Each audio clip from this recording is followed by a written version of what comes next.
এক গভীর জঙ্গলে বাস করত এক শক্তিশালী বাঘ আর এক চালাক শিয়াল। বাঘ ছিল খুবই শক্তিশালী আর শিয়াল ছিল বুদ্ধিমান ও ধূর্ত। একদিন তারা একসাথে বের হল শিকারে।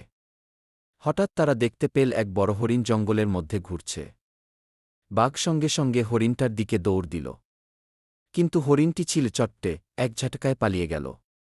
বাঘ রেগে গিয়ে গর্জে উঠল, এই শিয়াল, তুই কিছুই করলি না।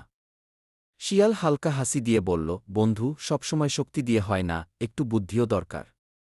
বাঘ প্রথমে কিছুটা রেগে গেলেও ভাবতে লাগল, শিয়ালের কথা হয়তো ঠিক। শিয়াল বলল, চলো এবার আমার একটা বুদ্ধি কাজে লাগাই। শিয়াল পাতায় ও ডালপালায় একটা চতুর ফাঁদ তৈরি করল। বাঘ সবকিছু মন দিয়ে দেখল আর বলল, এবার দেখি তোর বুদ্ধি কেমন চলে।